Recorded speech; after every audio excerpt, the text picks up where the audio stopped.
तर भाजपच्या पहिल्या यादीमध्ये मराठी उमेदवारांना संधी देण्यात आली आहे। उत्तर दक्षिण भारतीयांपेक्षा मराठी उमेदवार हे अधिक आहेत। मराठी चेहऱ्यांना संधी देत ठाकरेंना शह दिला जातोय असं म्हणावं लागेल। विनोद मिश्रा, ममता यादव आणि सिद्धार्थ शर्मा, शिवकुमार झार आणि त्रिवेदी, जितेंद्र पटेल, जिग्नेश शहा अशा नावांचा समावेश आहे। अमराठी चेहऱ्यांना आवर्जून संधी आहे। अधिक माहिती या संदर्भातली घेणार आहोत सागर कुलकर्णी यांच्याकडनं। सागर, कशा पद्धतीने ठाकरेंना शह दिला जातोय? प्रज्ञा, भाजपाच्या पहिल्या यादीमध्ये प्रामुख्याने मराठी चेहरे आवर्जून दिले गेलेले आहेत।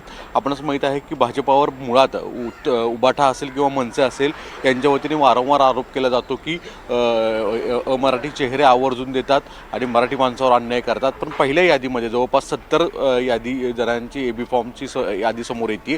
त्याच्यामध्ये 50% जास्त हे मराठी आहेत, जे मराठी म्हणून त्यांना संधी देण्यात आलेली आहे आणि अमराठी लोकांना सुद्धा संधी दिली, पण त्या तुलनेने मराठी जे उमेदवार आहेत ते अधिक आहेत। आणि याच्यामुळेच सर्वात जास्त जी चर्चा आता सुरू झालेली आहे ती म्हणजे की अमराठी माणसांवर जो अन्याय भाजप करू पाहते ते अशा स्वरूपात नाही आहे।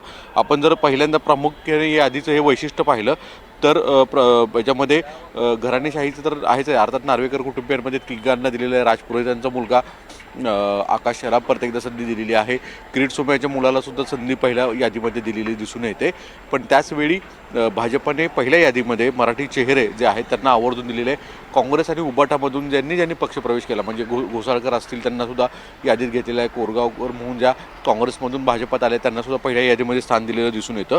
रवी राजा जे काँग्रेसमध्ये होते ते देखील या पक्षामध्ये आलेले आहेत। भाजपाचे ज्येष्ठ नेते रघुनाथ कुलकर्णी यांची मुलगी सायली कुलकर्णी यांना सुद्धा पहिल्यांदाच या यादीमध्ये संधी दिलेल्याचं दिसून येते। अश्विनी मते, नवनाथ बन, जागृती पाटील, सारिका पवार, प्रभाकर शिंदे, प्रकाश गंगाधरे, हेतल मारवेकर, मिलिंद शिंदे, अंजली सामंत, उज्ज्वला मोडक, परत नंतरनं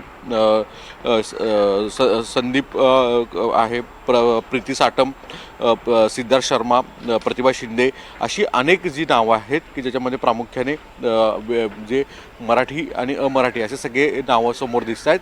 पण भाजपाच्या पहिल्या यादीत आवर्जून उल्लेख करण्यासारखी गोष्ट आहे, विद्यमान जे नगरसेवक होते 2017ला त्यांच्यामध्ये बहुतेक जण रिपीट तर झालेलेच आहेत, पण त्याचवेळी मराठी यादी जी आहे ती लक्षणीय वेध घेते आणि कदाचित असं म्हटलं जातं की मनसे आणि उबाटा जो आरोप भाजपावर करतं की मराठी उमेदवार दिला जात नाही, मराठी महापौर करण्याचा डाव नाही, याला पूर्ण खोडून मुद्दा काढण्याचा प्रयत्न या माध्यमातून केला असं म्हटलं जातं। प्रज्ञा, नक्कीच, आणि तरुणांना सुरुवातीला संधी देण्यात आलेली आहे हे सुद्धा स्पष्ट होतंय। तुर्तास धन्यवाद या माहितीसाठी।